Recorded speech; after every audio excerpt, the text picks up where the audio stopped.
leftist Noam Chomsky says alt-left is a, quote, gift to the right, unquote, by Martin Barillas for Spero News, August 17th, 2017.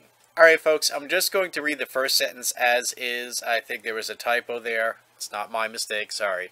According to the leftist and acclaimed linguist Noam Chomsky allowed during an interview with the Washington Examiner that the left-wing Antifa movement is a, quote, major gift to the right, including the militant right who are exuberant, unquote.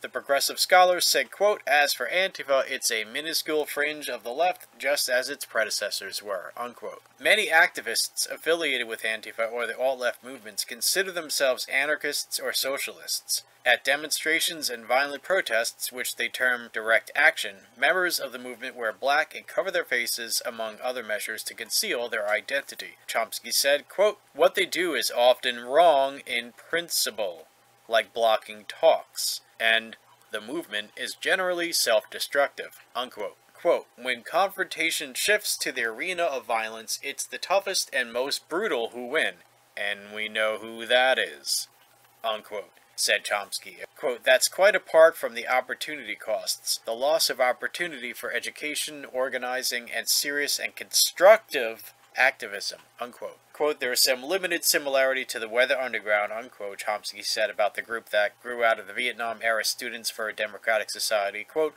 Weathermen differed not only in radically different contexts, but also in tactics, almost always against property, in intent at least, unquote. By contrast, quote, Antifa purports to be defensive, unquote, he said. The first point that Chomsky makes in this article is just very correct. It's a gift to the right, the militant right. It really is. Because, I mean, look, it's energized them. How much have we heard from, say, groups like neo-Nazi groups to, say, these weird sort of in-between identitarian, you know, the identity politics of the right people who are like, well, we don't hate black people, we just don't want to live with them. You know, all these people, all these movements that are so visual now, they've been energized by people like Antifa and BAMN. I mean, you know, so his first point is very correct. His second point, Chomsky said, quote, what they do is often wrong in principle. Of course it is. Like blocking talks. In other words, censorship, infringement upon people's right to have free conversations, to have the right to reasonable safety and peaceful assembly. Human right to basic human rights, yes. You know, you don't have to be a genius to know that this is okay for anybody to do. Yep. And he concludes his sentence with a message of hope by saying, and the movement is generally self-destructive, unquote. Then his next point is that he's basically saying, look, they're moving everything to the realm of violence, and we know they're going to lose. Yeah. And the closer they get to the day that they lose, the more drastic their actions become. Because they know it's coming. Chomsky then makes the point to the opportunity costs. Opportunity for education, organization, and serious and constructive activism. Because let's face it, you know, he's making a good point here. Rather than doing, well, constructive activism, they're doing what they're doing. You know, constructive activism could be many different things, but for it should be effective, and it should achieve actually good goals. Like, for example, getting together enough signatures to petition a company like Patreon to get something like It's Going Down taken off Patreon because it promotes violence and other illegal and unethical things, which we participated in and which we achieved. Yeah, without having to hurt anyone physically. Yeah. Or burn something. Right. Isn't it wonderful how that works when you use your fucking brain? Then he goes on to mention the Weather Underground. Quote, there's some limited similarity to the Weather Underground, unquote.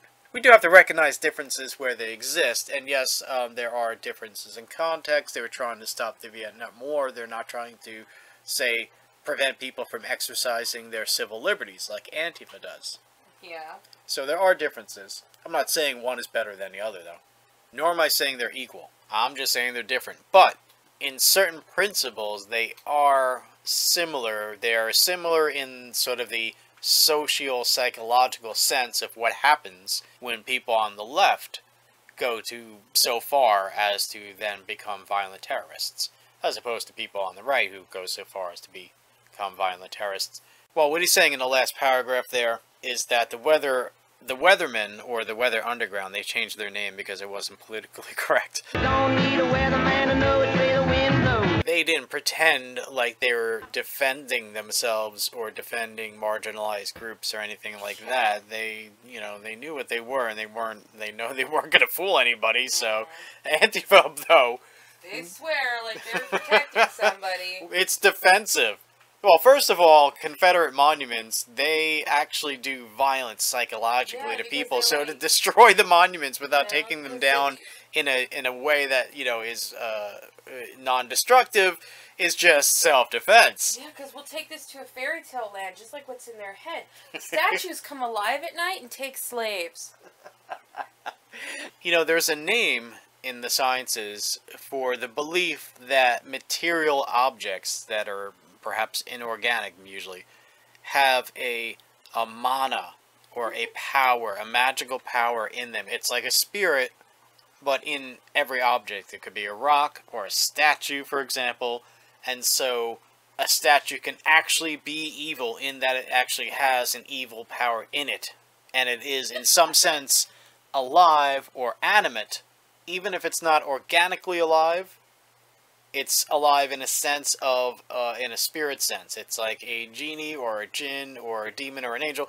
It's a spirit, it's a thing in the actual object itself, it's alive. And the name for that is animism. Animism is found in the most primitive of cultures of all. The model is that of that, you know, as quote-unquote cavemen, we were animists. We thought that objects and everything had some sort of spirit to them. Not just animals, but also mountains and rocks and sticks. And then we kind of moved on. We're talking maybe sort of right before written history or earlier. We moved on to a more sophisticated view that perhaps dead objects don't really live and they're not alive and they're not good or evil. They're just objects. That's the thing. An object. They've reverted back to the time of animism. Because they're stupid. I'm not like a huge fan of Chomsky. I've learned a lot of things from Chomsky. I got into Chomsky through punk music. You know, if you get into the Dead Kennedys, you may come across the albums that the singer Jello Biafra put out on his Alternative Tentacles record label. You know, and I bought those and listened to those. People forget that he was very critical of the Clintons because, you know, he pays attention to things that are underneath the sensationalism, so he knows about things like, say, Whitewater or the human rights violations. In fact, I had an album called Human Rights, something like U.S. Human Rights Violations under the Clinton administration or whatever. Which there are a lot. Human rights violations that, let's be fair, it goes on under everybody's watch because it is something of what they now call the deep state. Despite the efforts of, say, people like JFK and Eisenhower and so on to sort of work against what they now call the deep state, it does exist. However, you know, sometimes presidents are both privy and supportive of these things. But thing is, doesn't matter if it's a Democrat or Republican, things like this happen all the time. So, if they pay any attention to this at all, I cannot wait to see the reaction of far leftists, Antifa, No, BAMN, or anybody like that, to Chomsky. And if Antifa doesn't openly denounce Noam Chomsky for this, well, send them links to the article, or to this video. There's a link to the article in the description below. Send it and post it in Antifa groups, send it to anybody who is supportive of Antifa, BAMN, and etc. And watch them squirm or cry that, well, Noam Chomsky, no, he's smart, so he sees right through you. He sees that you're shooting yourselves in the foot, that you're wrong in principle, he's right about you, you're wrong, and you're self-destructive. Because Chomsky is something like they like to refer to a lot. They like to cherry pick, you know, which I love to do right back to them. So I go, okay, well, you like Chomsky, huh? Yeah, Chomsky. Okay, good. According to his definition of terrorism, Antifa's a terrorist organization, and then I quote him. And they don't like that. Yeah, so, like, that's not true. They think that Chomsky is on their side, or that they are on the same side as Chomsky. Because, you know, he is an actual serious anarcho-syndicalist. He's not what they are. But he is what they claim to be. The black and red. However, he recognizes clearly that their behavior is not conducive to... They're insane. Right. In order for anarcho anything to work, people do have to live without the necessity for police and the state. And if they're going to behave like Antifa, they're more likely to bring about martial law than to eradicate the need for police and the state.